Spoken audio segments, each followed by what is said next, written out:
хуб акнун дар гилеми рақами як рақобати бонувон оғоз мегардад дар вазни то 52 килограмм.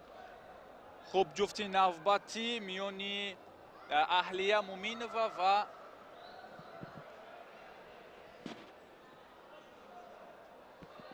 Мадина Қурбонзода оғоз гардид.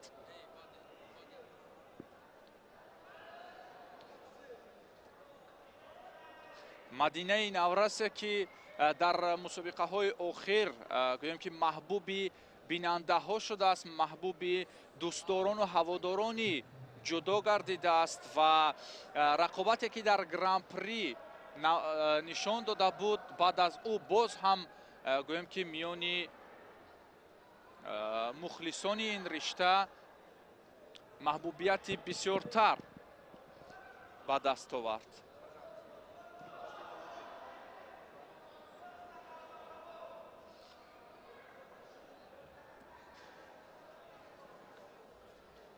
фишор меорад Аҳлия, вале барои берун кардани рақиб аз татами муваффақ намегардад.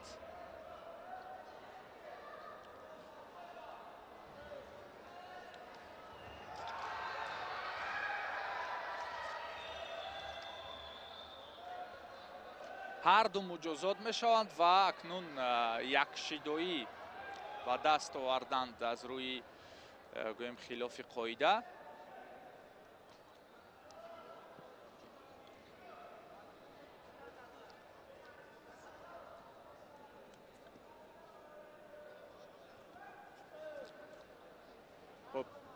бале Аҳлия тавонист ки ана ҳамон нақшае ки дошт бароварда кунад, яъне мехоҳад рақибро инчунин рӯ ба шидо биёрад.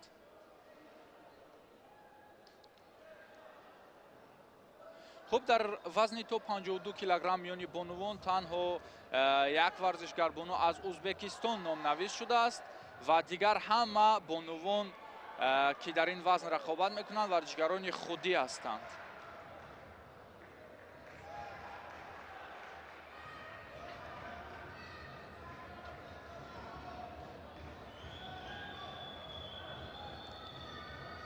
ду дақиқаи дидор паси сар шуд ва дар рақобатҳои ҷоми президенти кишвар рақобатҳо 4 дақиқаӣ роҳандозӣ шуданд. дар усулҳо ягоне аз варзишгарон ҳамоно муваффақ нашудаанд. Аҳлия боз як шидои дигар мегирад ба ҷурми доштани нодурусти остини рақиб.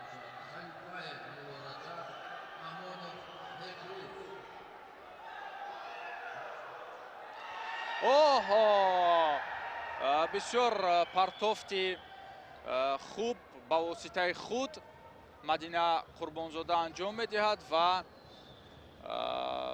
мутаассифона арзёбӣ нагардид. вале кушода мекунад ана ҳамон занҷирае ки баста шуда буд ҷиҳати партофтҳо. акнун тоби рақибро ёфт Мадина.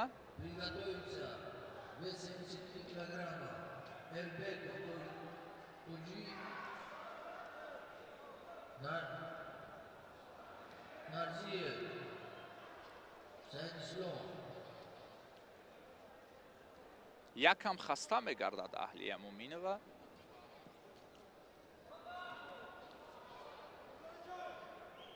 ҳар ду бонувон шитоб надоранд, ба ҳазур гӯштин мегиранд ва ҳар як нуктаро санҷида роҳандозӣ мекунанд.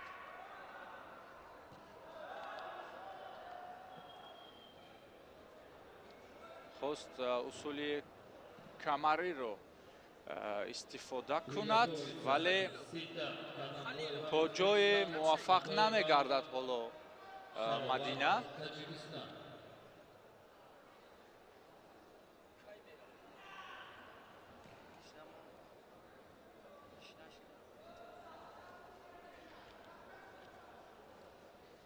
идомаи рақобати бонувон дар вазни то 52 килограмм.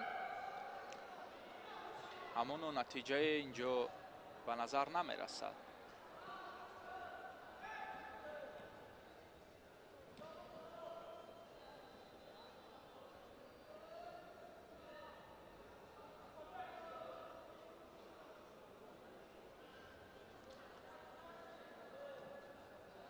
хуб вақт бозист мешавад. аниқтараш ба итмом мерасад ва марҳилаи вақти тиллоӣ инҷо сонияҳояш акнун оғоз мешавад. акнун як ҳолате аст ки як гӯем ки партофти хуб метавонад ғолибро муайян кунад ва ё як шидои дигар агар аҳлия гӯем ки ба номаш навишта гардад, ӯ акнун аз идомаи рақобатҳо барканор мешавад, вале бояд эҳтиёт кард, бояд ӯро эҳтиёт кард, бояд гӯем ки ҳушёриро аз даст надод.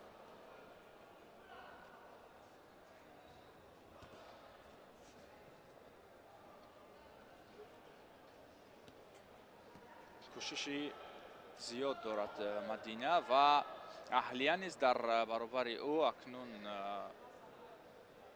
гӯем ки фишорро аз даст намедиҳад ва рақобати олии худро инҷо нишон медиҳад, чун гӯем ки нафаси дуюми худро кушода мекунанд варзишгарбонувон.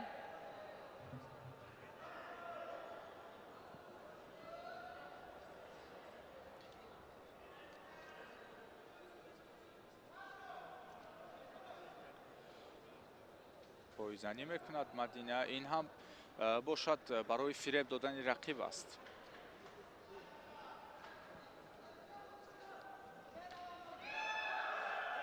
бале,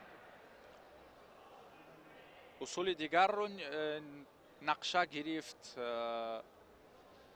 ин ҳам бошад амале ки якам найранговар ва усули дигарро ба кор бурд ки каме қувва нарасид ба Мадина Қурбонзода, то ин ки ҳадаф бароварда гардад.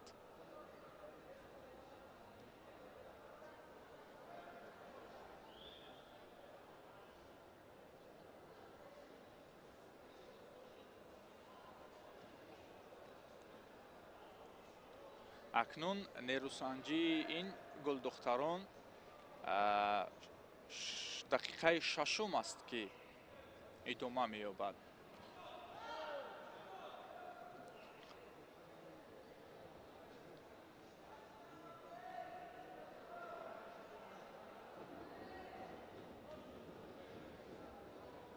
аҷиме мегӯяд рефери марказӣ ва рақобат дақиқаи гӯем ки рӯ ба ҳафтумаш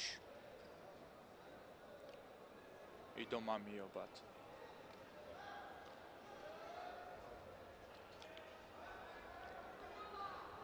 усули тобишнок ва пойзании пайдарпай Мадина ба муваффақият намебарадаш. ҳамоно аҳлия истодагарӣ мекунад.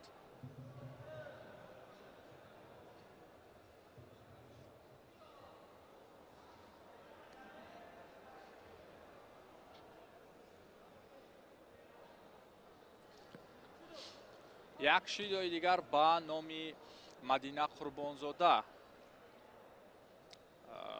супурда шуд ва акнун як хатоӣ метавонад рӯ ба бохт биёрад ва ё як гӯем партофти хуб метавонад муваффақ созад бонувонро.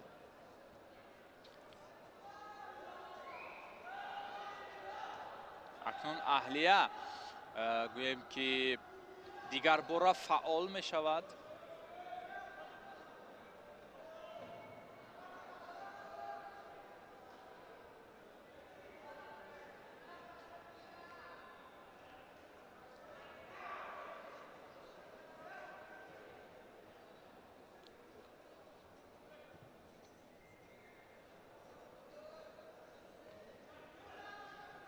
нишон мегиранд, усулеро ба кор роҳандозӣ месозанд, вале гӯем хастагию нотобӣ онҳоро ба ана ҳамин интизориҳо мебарад.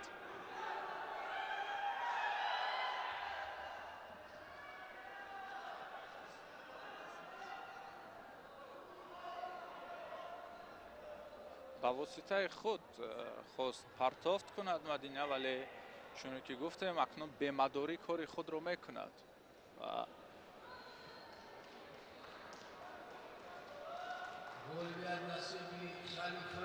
дақиқаи ҳаштуми рақобат шурӯъ мешавад дӯстон. ин ҳам бошад яке аз рақобатҳои тӯлонии мусобиқаи имрӯза ба шумор меравад.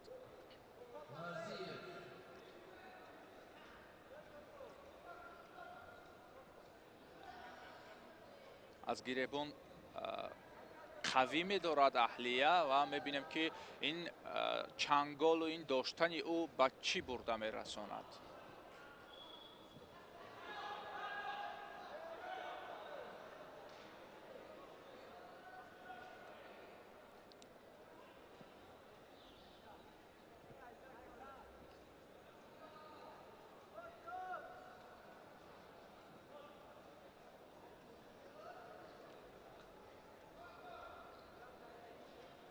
якам гардиш мекунанд, нафас рост мекунанд ва акнун даст ба гиребони ҳамдигар мешаванд.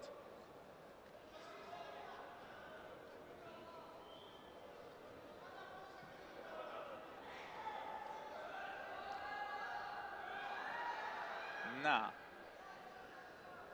ин кӯшиши Аҳлия ҳам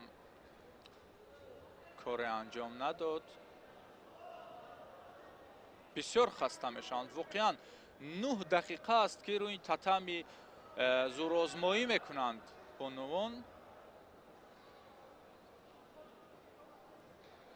ва акнун инҷо характер рӯи кор меравад. касе ки аз ҷиҳати гӯем ҳам ҳолу ҳавои физикӣ ва ҳам характер зуртар меояд, ҳамон ғолиб дониста мешаваду ғолибият ба даст меорад.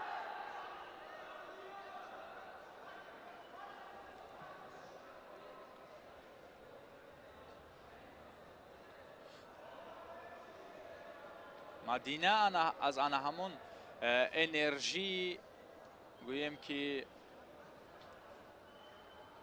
наврасие ки дорад хубтар истифода мекунад ва акнун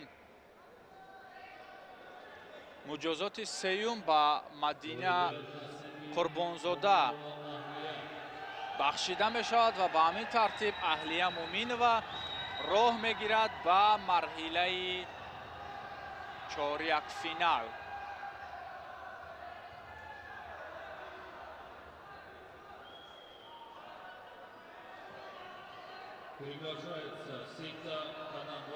маъзарат мехоҳам, ба марҳилаи нимфинал, чун варзишкорон дар ин вазн миёни бонувон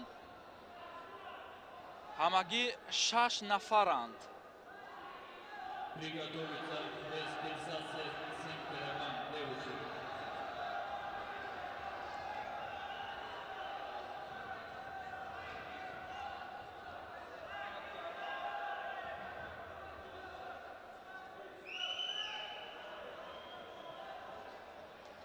акнун рақобати навбатӣ миёни Қадамбоева Сита аз Узбекистон ва Шарофат Атоева аз Тоҷикистон ки алон рӯи экранҳои мо намоён буд бо ҷудогии кабуд.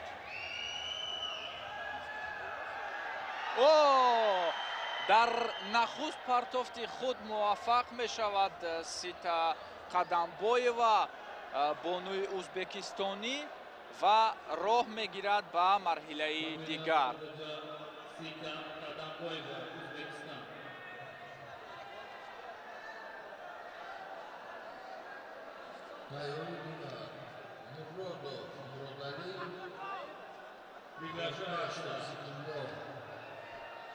Нилуфар Магомедова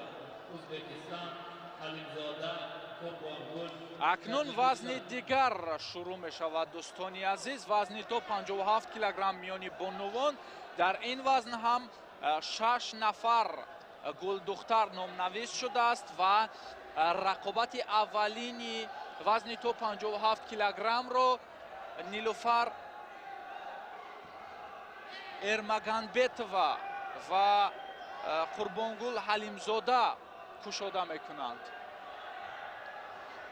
бонуи ӯзбекистонӣ ба татами ҳозир шуд, вале хуб акнун гулдухтари тоҷик шоҳид Қурбонгул Ҳалимзода ҳам ба майдони рақобат наздик шуд ва рӯи татами ҳарду акнун ба рақобат мепардозанд.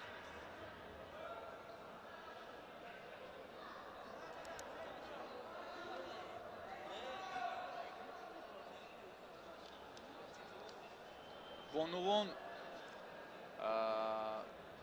хуб дуртар мешаванд аз майдон. ҳоло интизор мешавем ки рефери чӣ ишорае дорад ва ё дар интизори чӣ аст.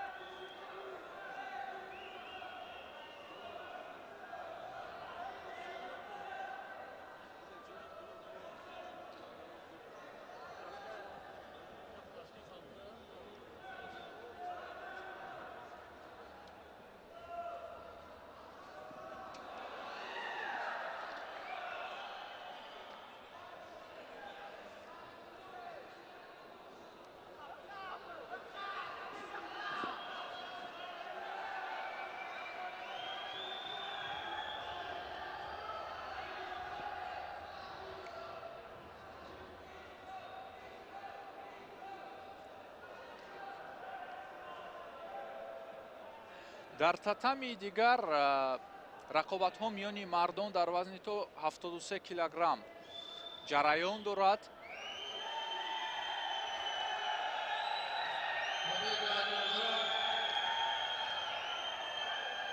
ва акнун ҳамоно интизори рақобати бонувон дар вазни то 57 килограмм ҳастем дӯстон.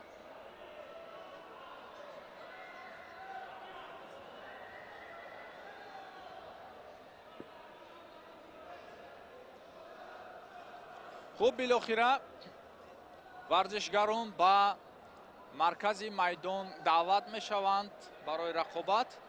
акнун шурӯъ шуд.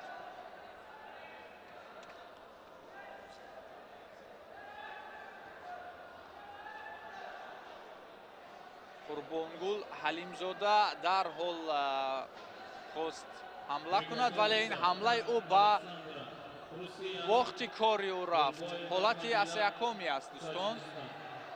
акнун 10 сонияи дигар боқӣ мондааст ки рақибро дошта бигирад. хуб,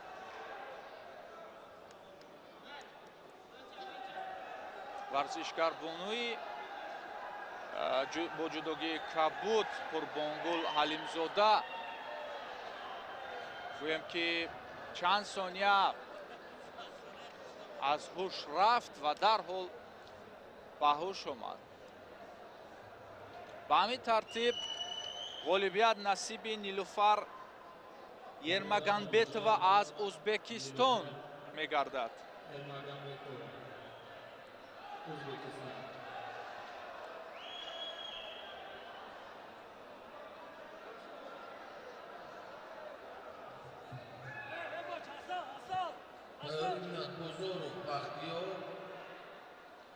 хуб, рақобати навбатӣ дар ҳамин вазн миёни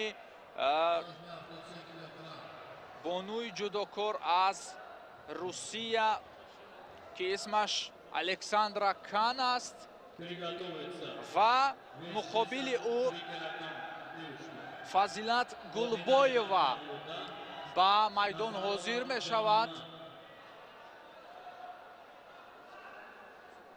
ин рақобат ҳам каме бозист мегардад.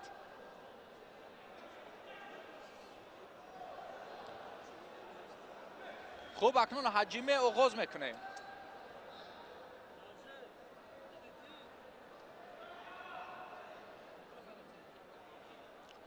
фазилат Гулбоева ҳам аллакай вақтҳои зиёд аст ки дар ҷудо ҳунарнамоӣ мекунад ва қадамҳояш мусобиқаҳои мухталифи байналмилалиро дидааст. Кан Александра дарҳол гӯем ки ҳамлаи натиҷаовар мекунад ва интизор мешавем ки ин ҳамла ба корро ба чӣ бурда мерасонад.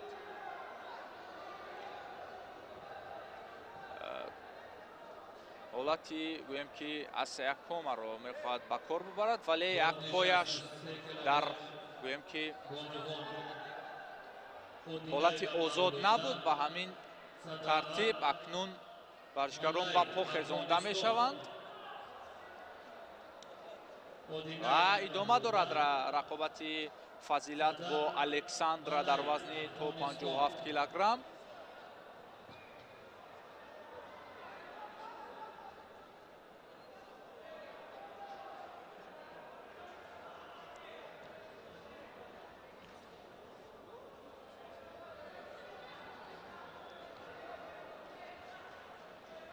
خب هر دو حرکت‌های زیاد با کار میبرند و میبینیم که فضیلت حالتی لط دادن دست رو روی کار میگیرد، ولی تا حال گویم که موفق نشد. و همین خاطر ورزشکاران با پا خیزانیده میشوند و با تفاوت یک وزر پیش صف است بانو الکساندرا. پرتافتی بسیار عالی از سوی فضیلت، ولی موفق نمی شود.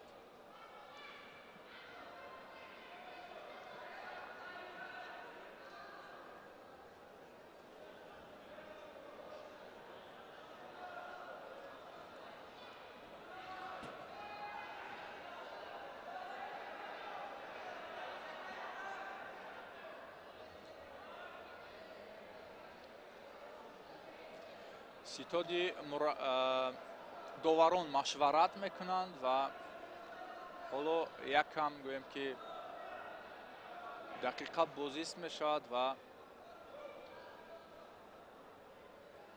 رفری حکمی داوری در حالت تکرار نشسته را انتظار است.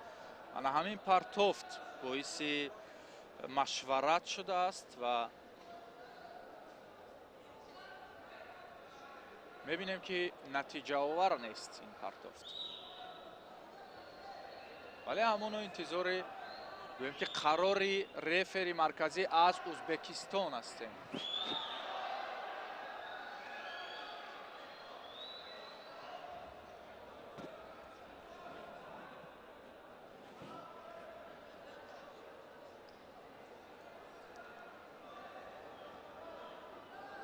باز این پرتافت رو مورد توجه قرار میگیرند.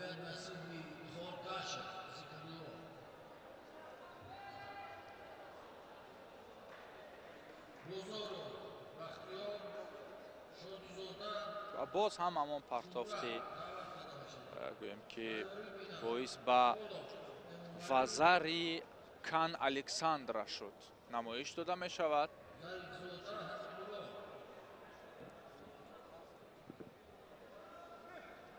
خب صاحب قربانوف رفری از ازبکستان حجیمه میگوید و رقابت ادامه مییابد. دوستان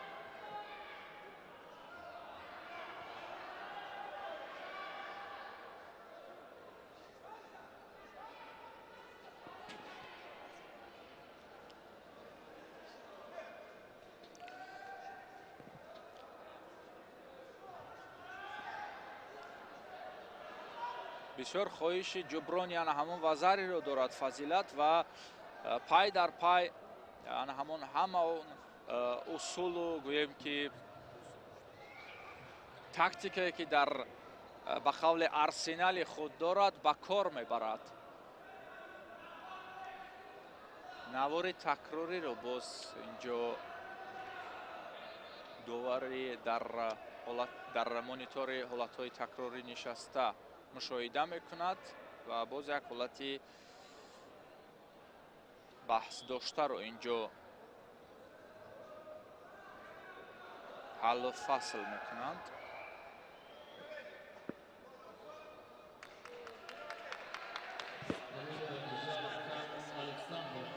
хуб, ба ҳамин тартиб ҳукми довар ипон аст ва Кан Александра ба даври нимфинал роҳхат мегирад.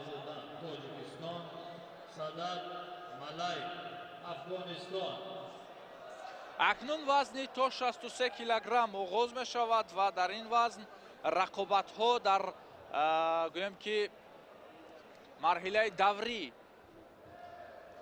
барпо мешаванд, чун ҳамагӣ се варзишгар номнавис шудааст дар ин вазн.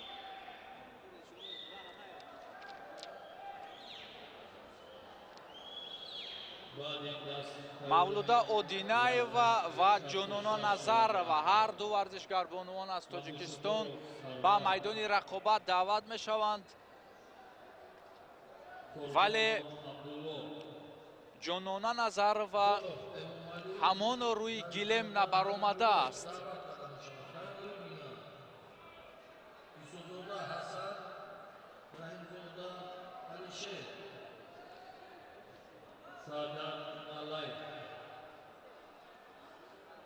чанд сония интизор мешаванд доварон ва дар натиҷаи ба майдон ҳозир нашудани рақиб ғолибият насиби Мавлуда Одинаева мегардад.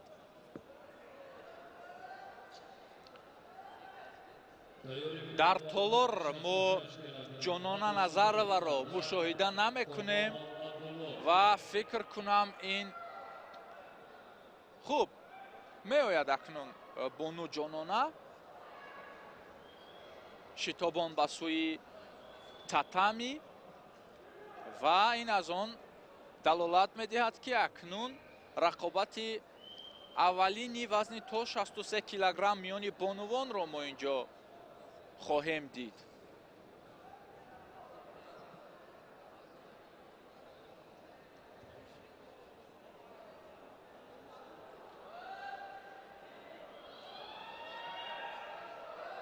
Назарова Ҷонона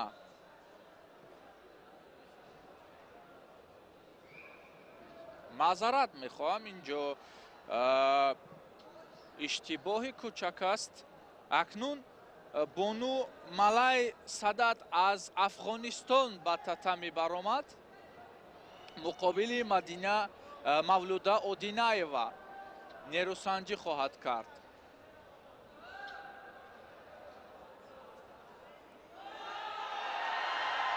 кор тамом. акнун ғалабаи аввалини худро инҷо муҳр мезанад ва роҳ мегирад сӯи дигар марҳила.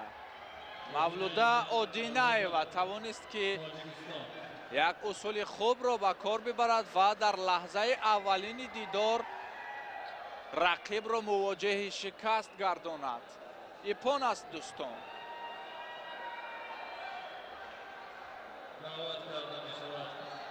ана ҳамин ҳолатро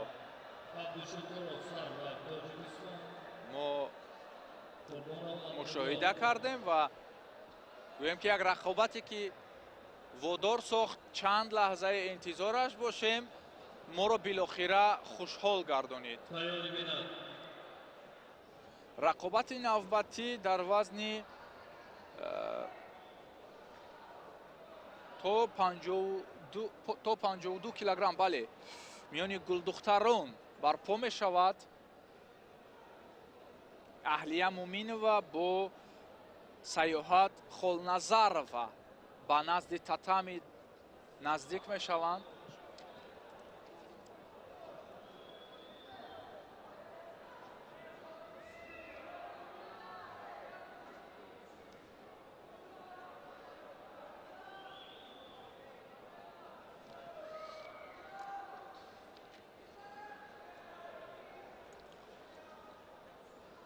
хуб акнун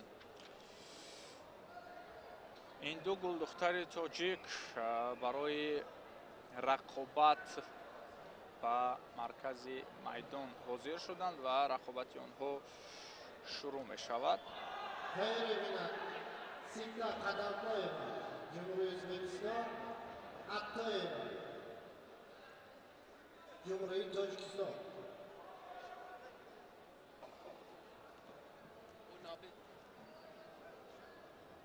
Tarjiyeva.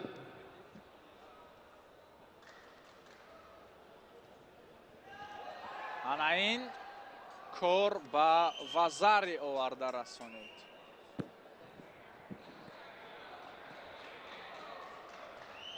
дар ҳолати аз якума рақибро дошта гирифт, вале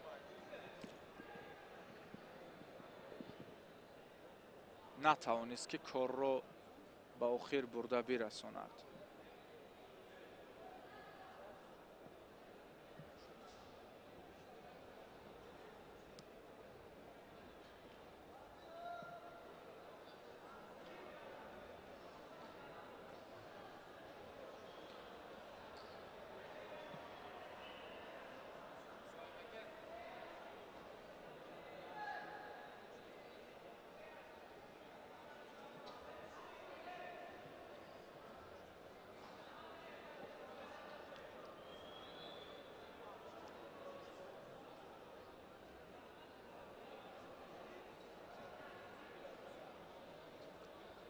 ҳамону аҳлия дар пеш аст бо бартари як Вазари. акнун ин ипон аст дӯстон ва аҳлия Муминова ба ҳамин тартиб ба финали рақобатҳои то 52 килограмм мебарояд.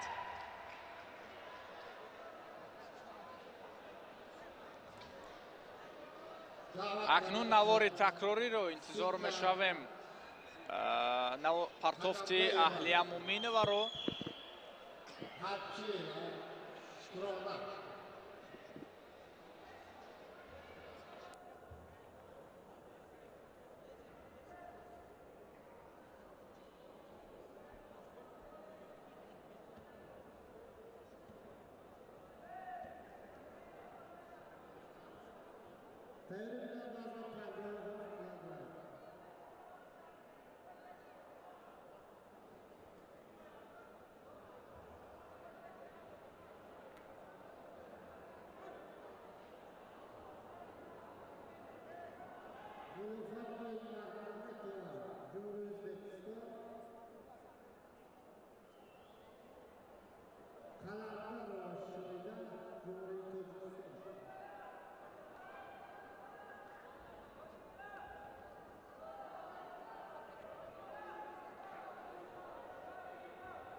акнун рақобати навбатиро мо мушоҳида мекунем миёни Сита Қадамбоева ва Шукрона Қаршиева.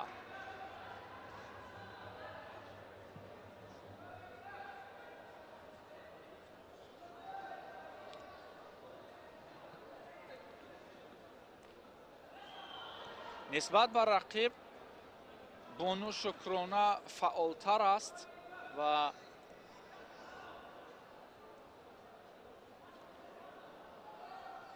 акнун бояд ки партофти натиҷаовареро рӯи кор бурд ва кӯшиш ҳам мекунад, вале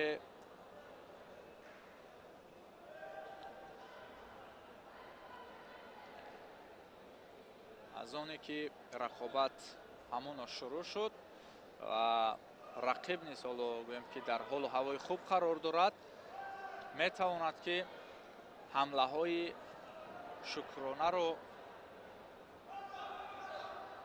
бечора бигардонад.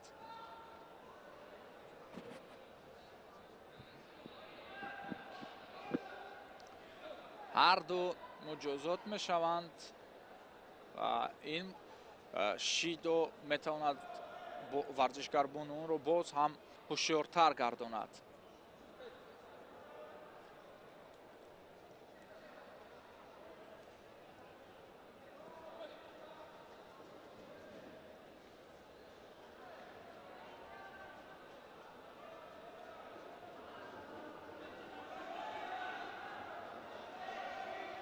ба зуну менишинад акнун Қадамбоева ва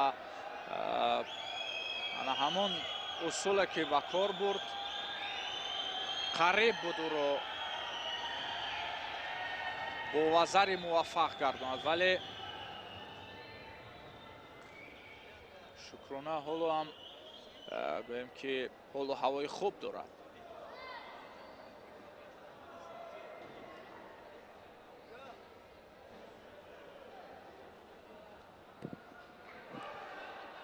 ана ин кори Сита хавфнок буд.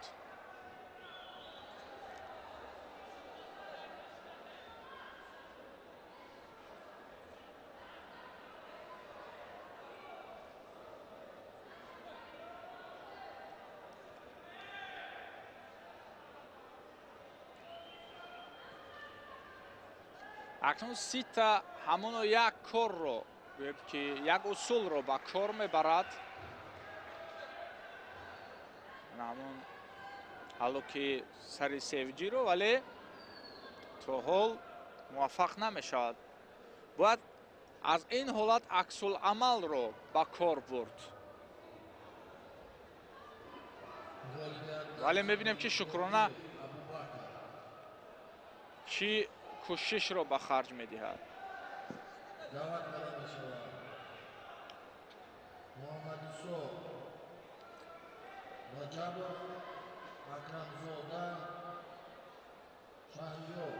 дар ҳоле ки дар аввали рақобат Шукрона гӯем ки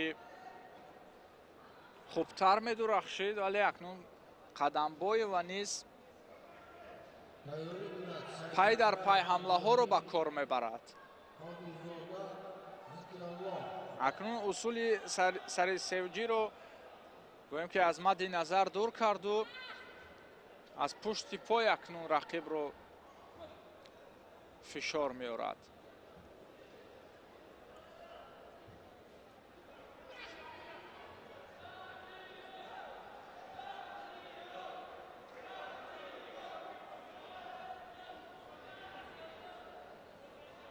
кӯшиши варзишгарбонуи ӯзбекистонӣ дар ҳолати асиякома ва мебинем ки то куҷо метавонад муваффақ бигардад. аз ҳолу ҳавои Шукрона ҳамин гуна менамояд ки акнун кор тамом аст.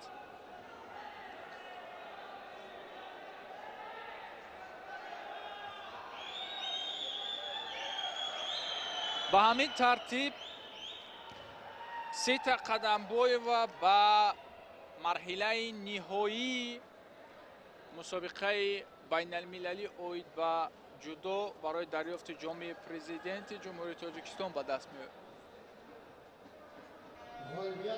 вазни то 52 килограмм гӯем ки муддаиёнро барои медали тилло муайян намуд. Аҳлия Муминова бо Сита Қадамбоева дар вазни то 52 килограмм ба марҳилаи ниҳоӣ роҳ хат гирифтанд.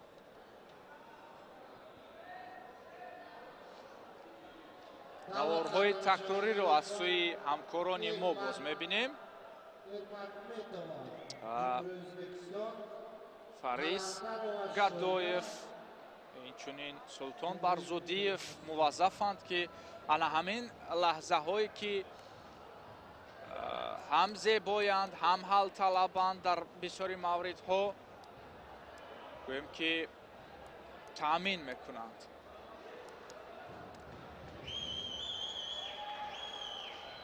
акнун рақобат дар вазни то 57 килограмм миёни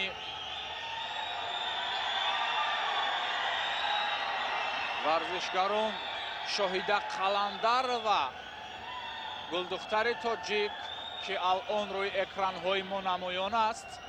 Инчунин Эрмагамбетова Нилуфар аз Узбекистон шурӯъ мешавад. Beknazarova, Cumhuriyet Tojikiston.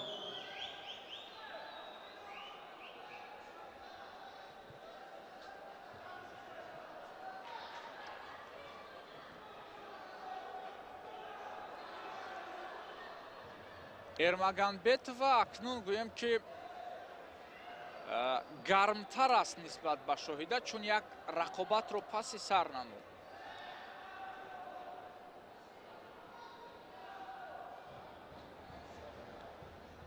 рақобатҳои аввал барои варзишгарон бисёр гӯем ки як гиреҳкушоанд ва ҳама вақт вазнин меуфтад рақобати аввал ба варзишгар. ин ҳолатро Шоҳида Қаландар ва акнун гӯем паси сар мекунад, чун ин рақобати аввалини ӯ аст.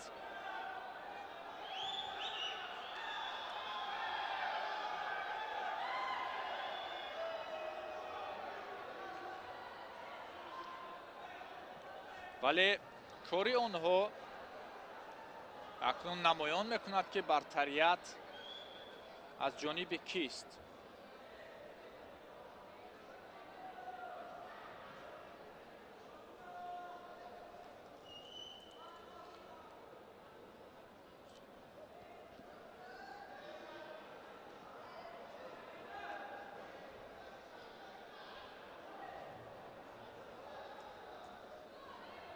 баъд аз ин рақобат нерӯсанҷии гулдухтарон дар ҳамин вазн миёни Александра Кан ва Рӯзафсун Бекназарова дар навбат аст.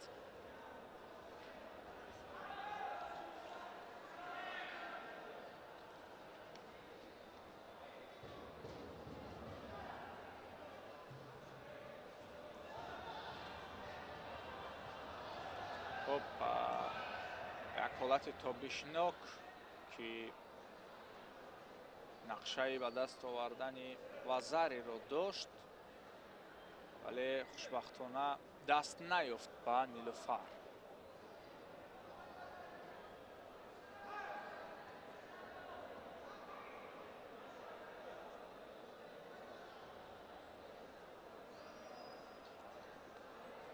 дасти Нилуфар бонуи ӯзбекистонӣ фикр кунам каме лат бардошт, вале мардонавор гӯем ки ин ҳолатро паси сар мекунад.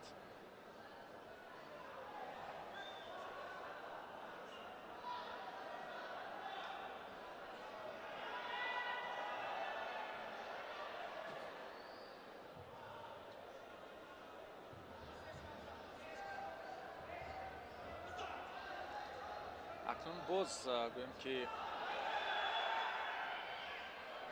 ҳолатҳои пойзаниро мо мушоҳида кардем ва аслан ҳолатҳои пойзанӣ бисёри маврид гӯем ки барои якам найранг кардани рақиб аст.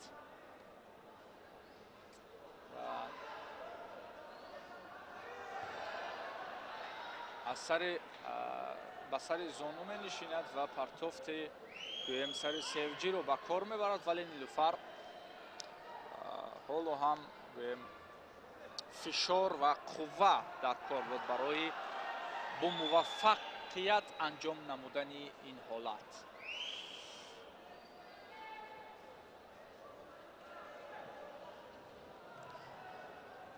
Шоҳида Қаландарова ҳам гӯем ки қадамҳои ӯ чандин мусобиқаҳои бо нуфузи байналмилалиро дидааст, амсоли гран-при ва инчунин қаҳрамонии Осиёро. ана акнун ин ҳолат ба нафъи варзишгарбонуи мо нахоҳад буд. мутаассифона Шоҳида дар ҳамин марҳила ба нерӯсанҷиҳо нуқта мегузорад ва ба ҳамин тартиб Нилуфар Ермагамбетова роҳ мегирад ба марҳилаи ниҳоӣ.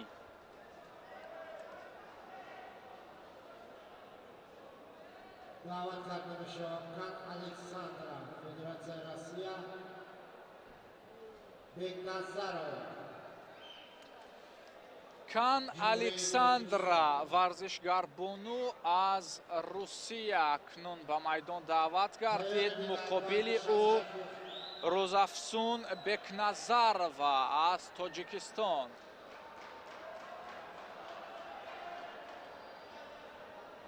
бисёр ором аст варзишгарбонуи рус ва мебинем ки дар ин марҳила чӣ корро анҷом медиҳад, чун акнун ӯ як рақобатро ба анҷом расонид, вале рӯзафзун бошад навбати аввал аст ки нерӯсанҷӣ мекунад дар ин сабқа. ва чун гуфтем ки шоҳидам қабл аз ӯ аввалин рақобат дошт ва рақиби ӯ як нерӯсанҷиро паси сар карда буд ва ин ҳам як кам заррае гӯем ки кӯмакрасон аст ба варзишгаре ки як марҳиларо паси сар кардааст.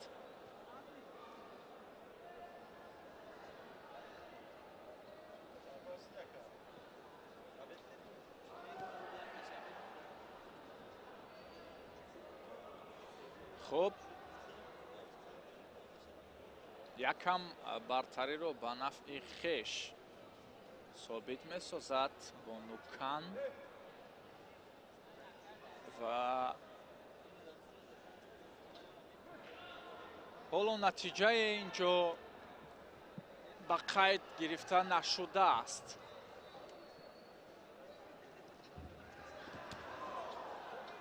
ана ин партофте ки буд якам боиси лад бардоштани кетфи рӯзафсун хоҳад шуд ва акнун қавииродагии хешро инҷо нишон медиҳад рӯзафзун ва бигзор ки муваффақ бигардад, чун истодагарӣ мекунад чунин ҳолатҳои ногуворро.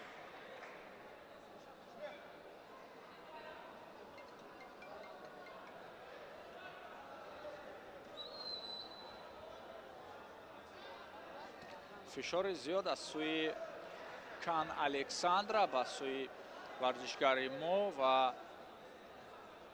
вало ҳамоно натиҷае намебахшад ҳалукҳои иҷронамудаи кан.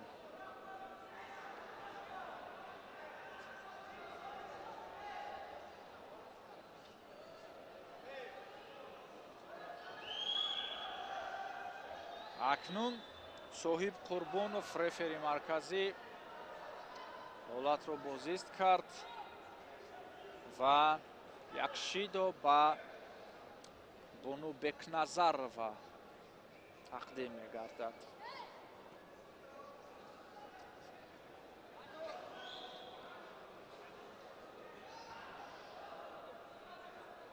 зуру тавоноияш костагӣ мекунад ва усуле ки хоҳиш дорад ба ӯ даст намеёбад. ҳолати оҳо бисёр ҳолати ногувор буд барои рӯзафзун, чун бечора чанд бор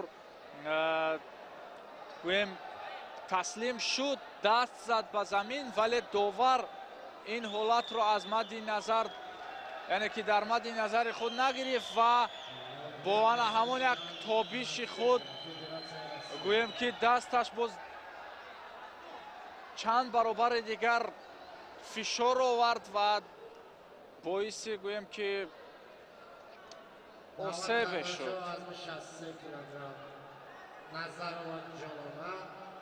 ба ҳамин тартиб кан александра ба даври ниҳоӣ вазни то 57 килограмм роҳ мегирад.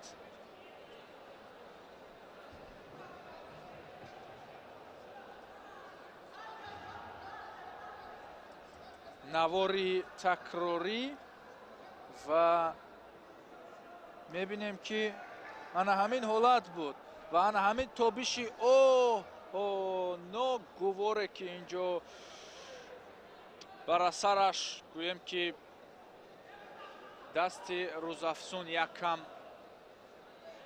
осеб ҳам гирифт. Terim naşat şaşma bokri. Şiksiz smarta. хуб акнун вазни то 63 Kurbanov то Abdullah. 57 килограмм инҷо намоиш меёбад ва оғоз мегардад.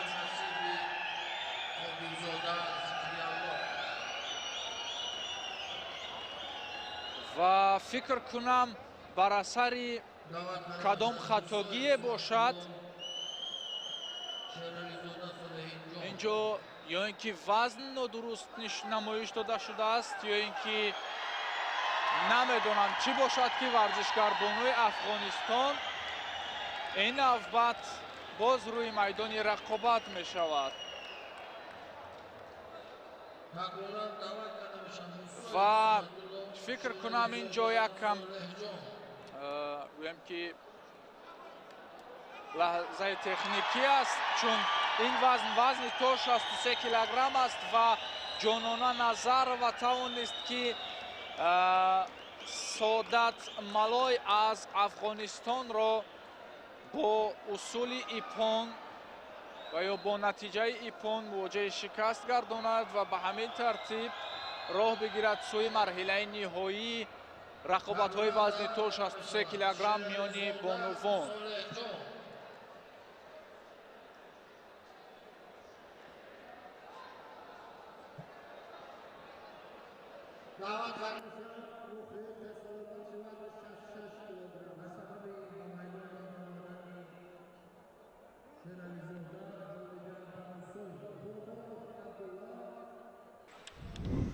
ҳамакунун дӯстони азиз барои ба даст овардани нишони биринҷи вазни 57 килограмми бонувон ду намояндаи Тоҷикистон бо ҳам андари майдон мешаванд.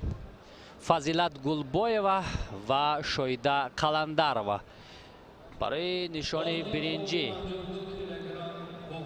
рақобат оғоз мешавад. Фазилат Гулбоева ҷудоги сафед ба бар кардааст ва Шоида Қаландарова бошад бо ҷудоги кабуд рақобатро оғоз мекунанд.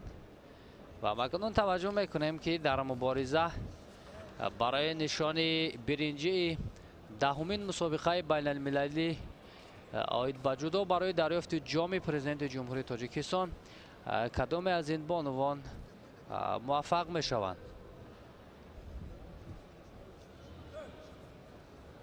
خب اینجا داور چیزی مشاهده کرد. بله از آستین نادرست داشت اینجا فضیلت گلبایو و تبسم هم میکند که من اشتباه نکردم.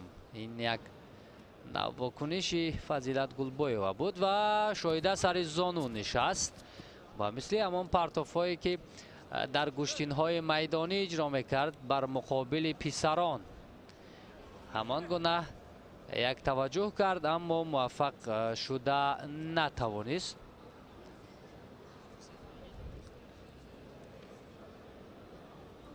فضیلت گلبایو هم و اینجا حرکتی که از جانب شایده بود امتیاز وزری میارد برای او.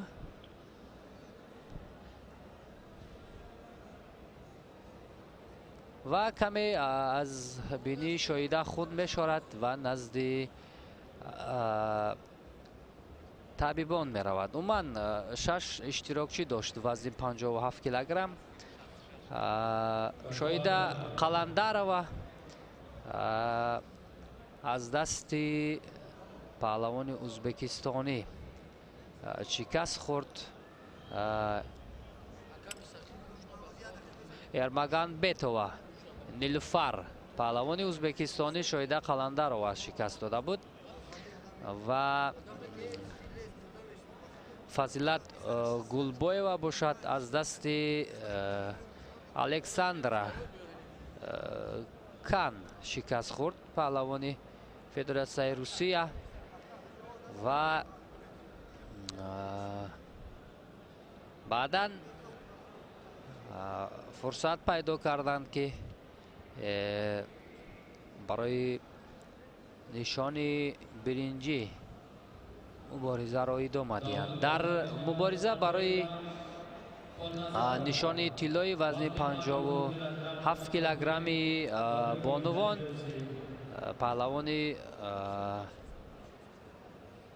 ازبکستان نیلوفر ارماگانبتووا بر مقابل کان الکساندر از فدراسیون روسیه رقابت خواهند کرد برای نشان طلا و این جانانه نظرова است که امروز هم هنرنمایی کرد اما شکست خورد در وزن 52 کیلوگرم.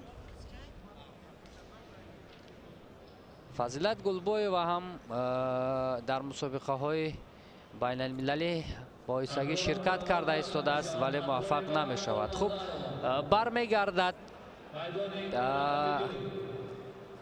شایده قلندرова بعد از به نزد طبیبان مراجعت کردن رقابت ادامه می یابد برای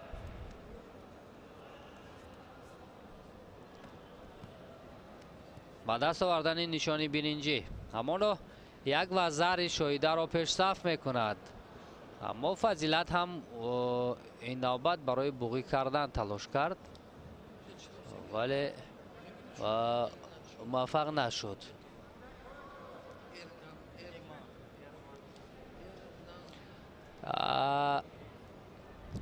خوب جریان دارد رقابت.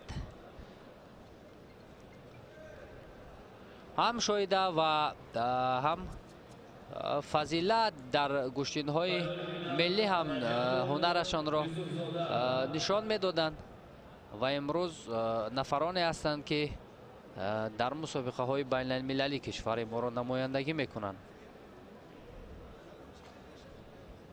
شایده نسبتاً تجربه بیشتر دارد.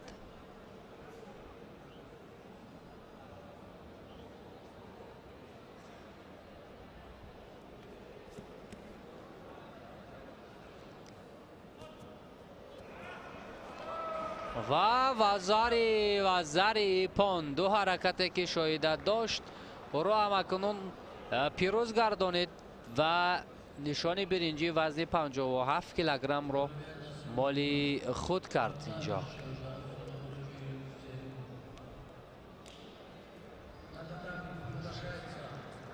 البته تجربه شایده بیشتر است و از همان تجربه داشتهش استفاده کرد و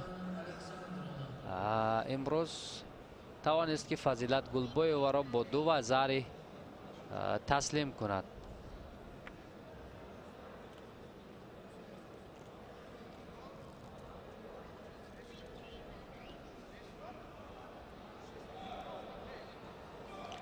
سال گذشته هم بانوان در جام پرزیدنت تاجیکستان شرکت کرده بودند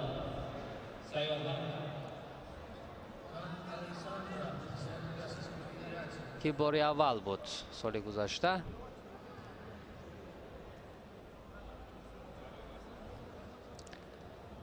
و اکنون بعد از چند لحظه رقابت بعدی شروع می شود.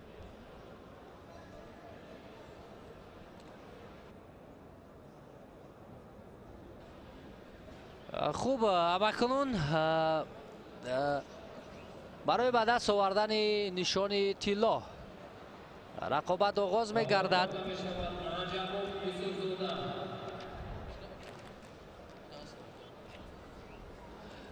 خوب پهلوان ازبکستانی با جداگی سفید است نیلوفر ارماگانبتووا و نماینده فدراسیون روسیه باشد کان الکساندر با جداگی کبود برای به دست آوردن نشان طلای جام پرزیدنت تاجیکستان نیروسنجی میکنند. این هر دو این بانو امروز از آغاز معلوم بود که مدعیان برای به دست آوردن نشانی طلا هستند و حرکات پهلوان بانوی ازبکستانی نیلوفر ارمگان بیتووا اینجا بیشتر به نظر می رسد از دقیقه های اول، اما پهلوان فدراسیون روسیه چون کمی از جهت سن سال جوانتر است، هنرش هم خوب است.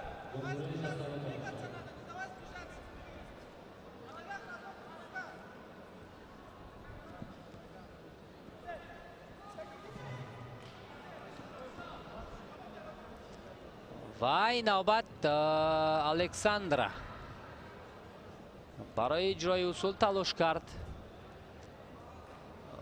ولی گریختن از حمله رقیب برای نیلوفر شیدای اول را آورد.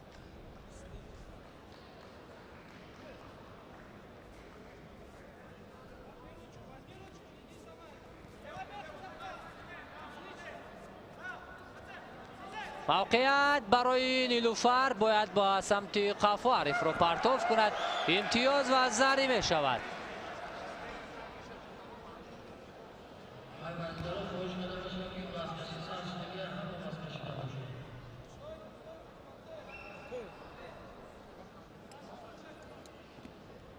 بسیار موقعیت خوب داشت اینجا نیلوفر ارمگان بیتووا و پرتافت کرد، برایش امتیاز آورد و در حال اینجا نزدیک بود که یک پاسخی سزاوار دهد با پهلوان ازبکستانی کان الکساندرا. برای لد دادن دست کنون تلاش میکند.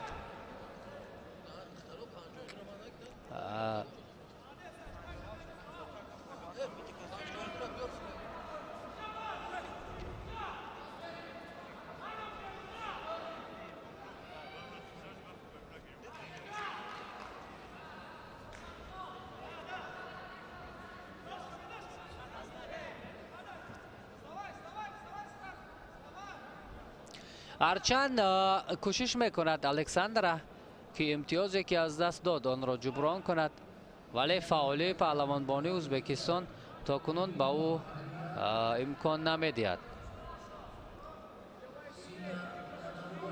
این با روس بودن هیچ مانندی ندارد. پهلوانی کبودپوش بیشتر با گلدختران مغولستانی شباهت دارد.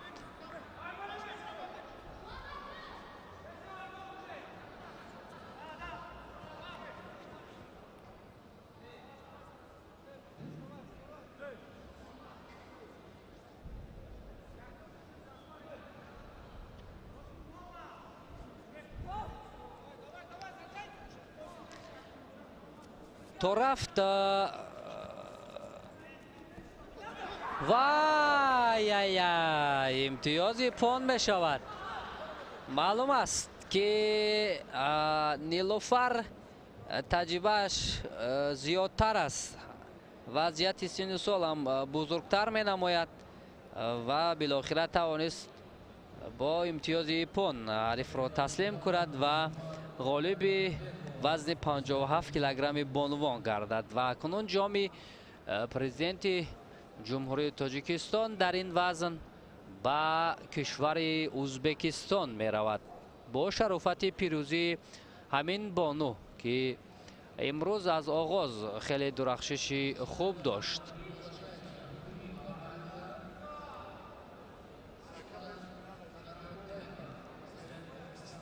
در مرحله اول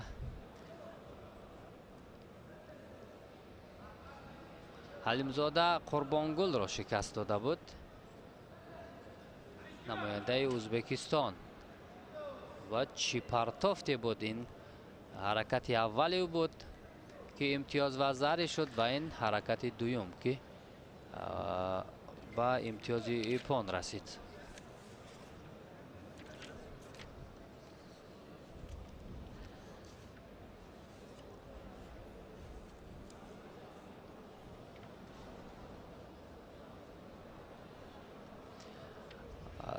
بعد از چند لحظه ما رقابت نهایی وزن 52 کیلوگرم بانوان را متوجه می شویم که برای به دست آوردن نشان طلایی وزن 52 کیلوگرم نماینده دیگر ازبکستان با اهلیه مومینووا از تاجیکستان نیرو می سنجد. اهلیه مومینووا جداگی سفید به تن کرده است و سیتا قدم بویوا از کشور ازبکستان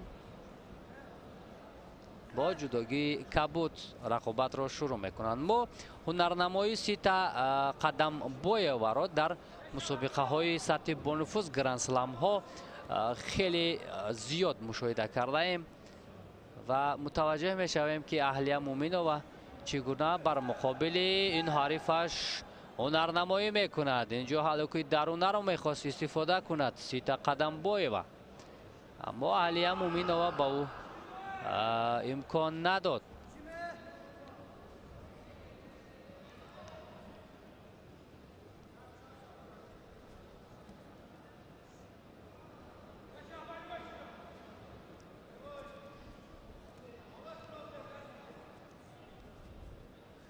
اهلیه بیشتر به سمت راست توجه میکند. از آستین داشته است و میخواهد حریف را نزدیکتر کند به خود و بعدا همون بیشتر که اصول کمری را استفاده میبرد و اینجا داوری روی گلیم در این شکلی نادرست حرکت کردن را که یک طرفه بود به هر دو شیدا میدهد.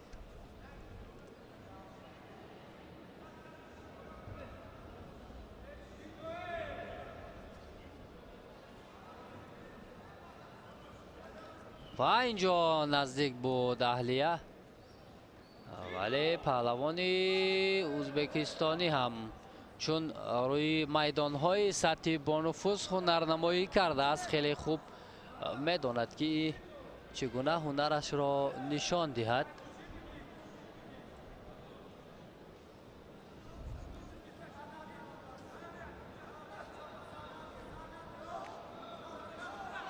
از پسگیربان حریف اینجا داشته است اهلیه و نوبت به نوبت میخواهد جفت کند حریف را با خود و نتوانست. خیلی نزدیک بود برای اجرای اصول اهلیه مومینووا.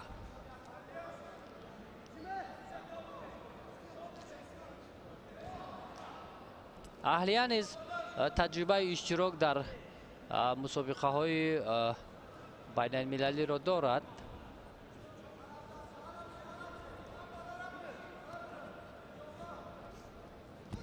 وای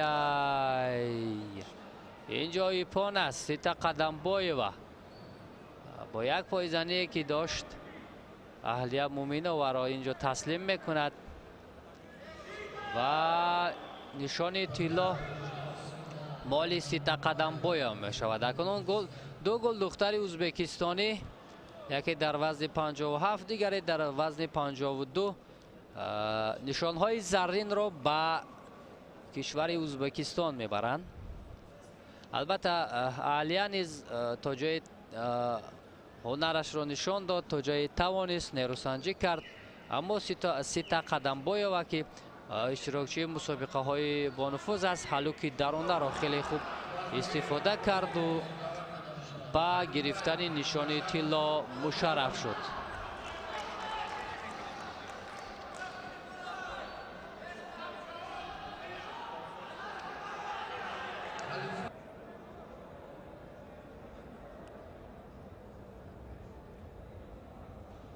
اکنون با آیستگی رسیدیم به مرحله نهایی وزن 63 کیلوگرم بانوان،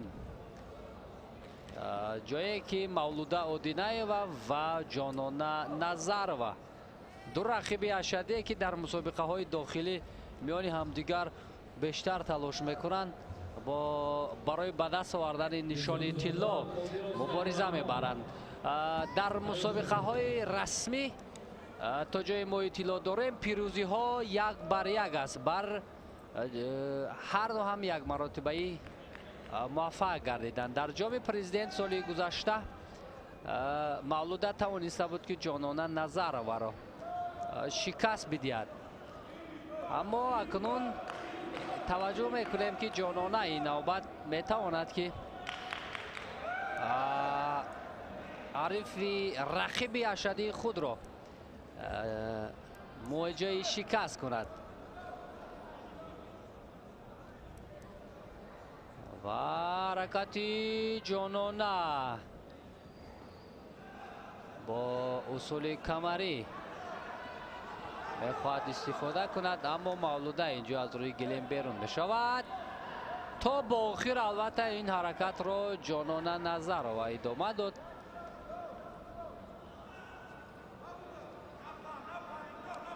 ҷонона Назарова бештар дар гӯштинҳои миллӣ ҳунарнамоӣ мекунад ва Мавлуда Одинаева бошад ҳамакунун қадамҳои худро дар мусобиқаҳои сатҳи байналмилалӣ гузошта истодааст.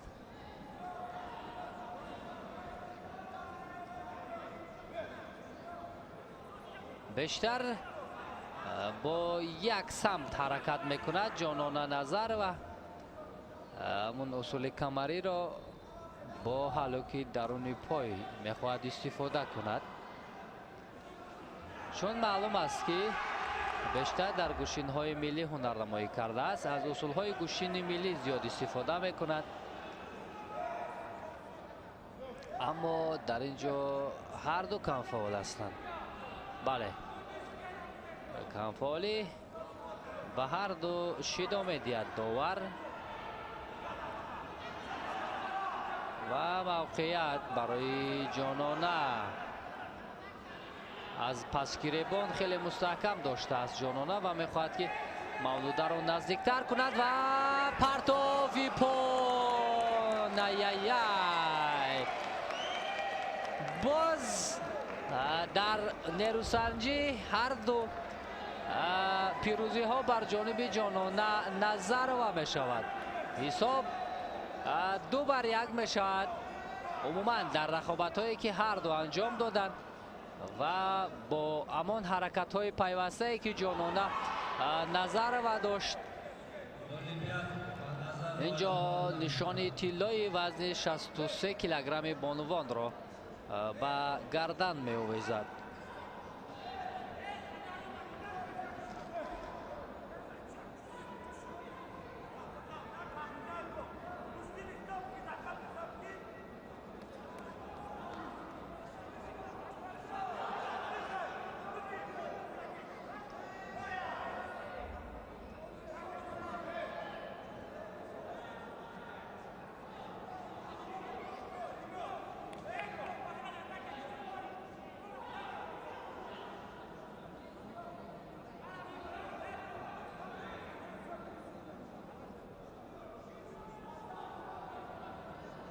و روزافزون بگنظرova از جمهوری Тоҷикистон соҳиб гардиданд. В весовой категории до 57 килограммов третье место занимает Халандарова Шоида из Таджикистана и Бекназарова Рузавсон из Республики Таджикистан.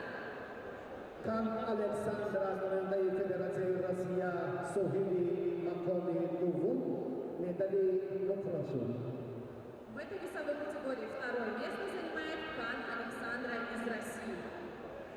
Эрна Ганбетова Нилуфар аз Узбекистон дар вазни 57 кило барандаи медали тилло шуд.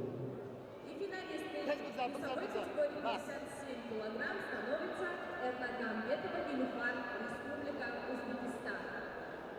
غالبان و مکافات‌های پولی برندگان مدال‌های برنزی صاحبی 11,500 تومانی، مقام دوم سزاوار 16,500 تومانی و زینه اولی افتخاری نصیب 27,500 تومانی می‌گردد. Но мы напоминаем, что медали и дипломы нашим финалистам вручает заместитель председателя комитета по делам молодежи и спорта при правительстве Республики Таджикистан Шарипов Нурали, Парвиз Согузовна и представитель Федерации дзюдо в Сагдийской области Хажхалимов Абдул. सुरुदी मिली जमहूरी उज़्बेकिस्तान बशरफत हरामई इंबोनु होलो सदम बिहार Звучит гимн Республики Узбекистан.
Aksi Fotiragi Bo Volleyball organizatoroni ważny Kopan Jobu Haftilo Babada Vasayoha Kholnazarova Hamchurin az Jumhuriy Tojikiston Nasib Gardin.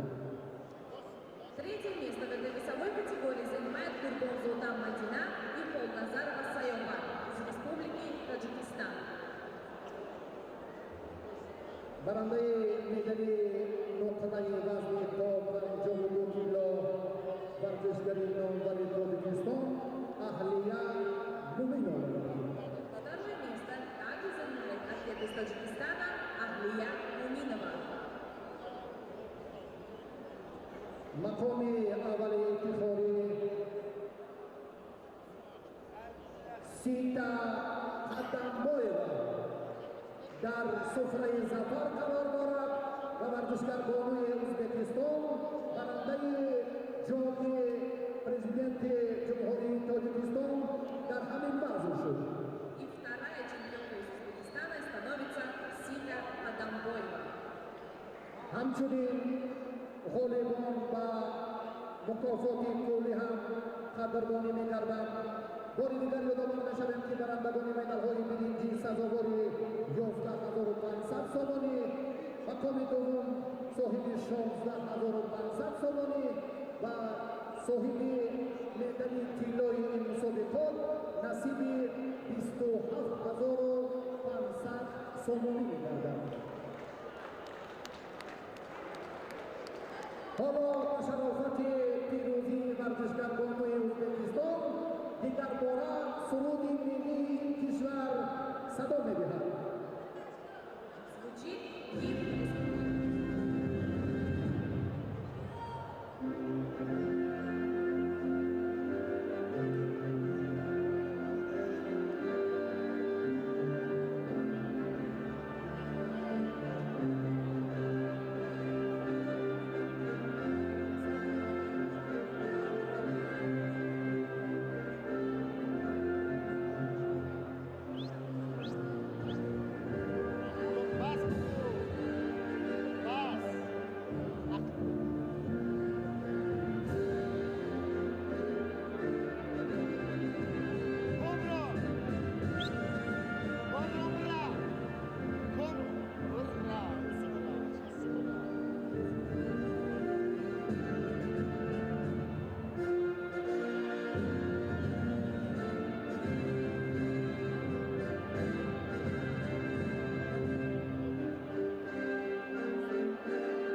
Pausa, acabou de longe.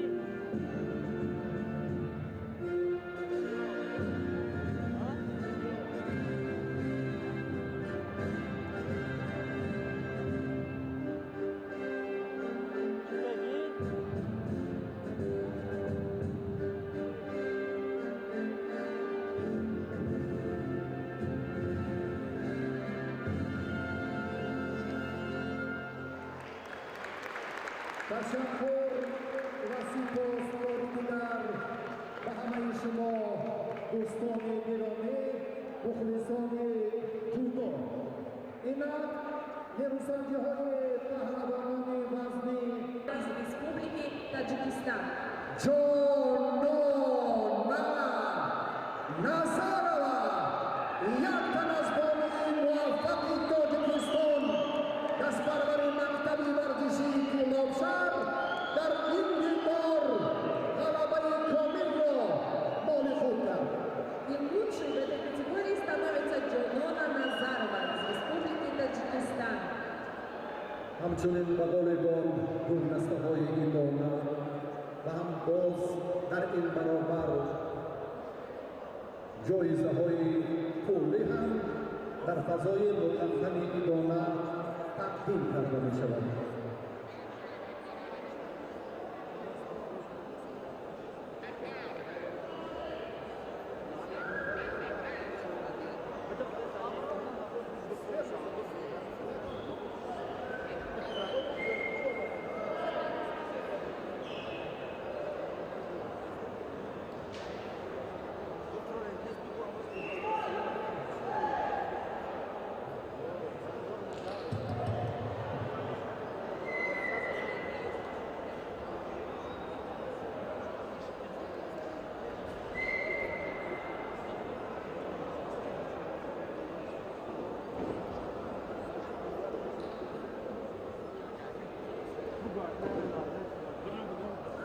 لحظه عکس برداری بانوان با نفرانی که تحفه و انعام‌ها را تقدیم کردند و بعد چند لحظه برای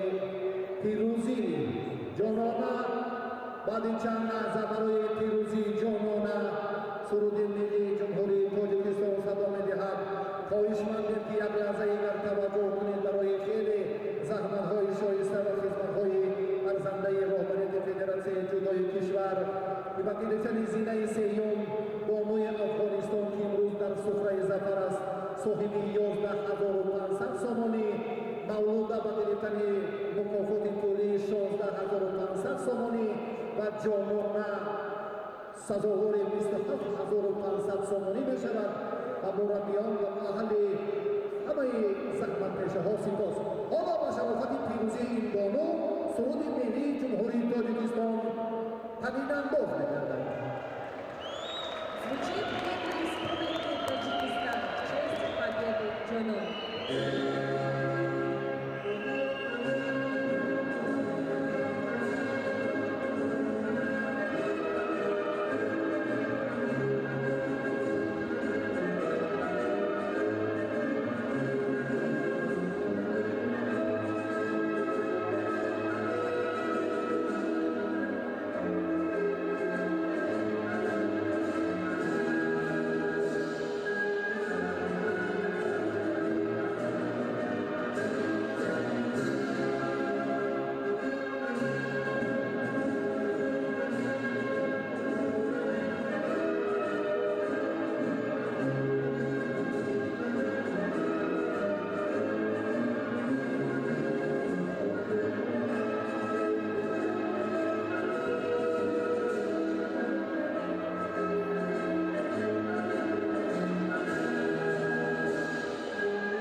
фурсати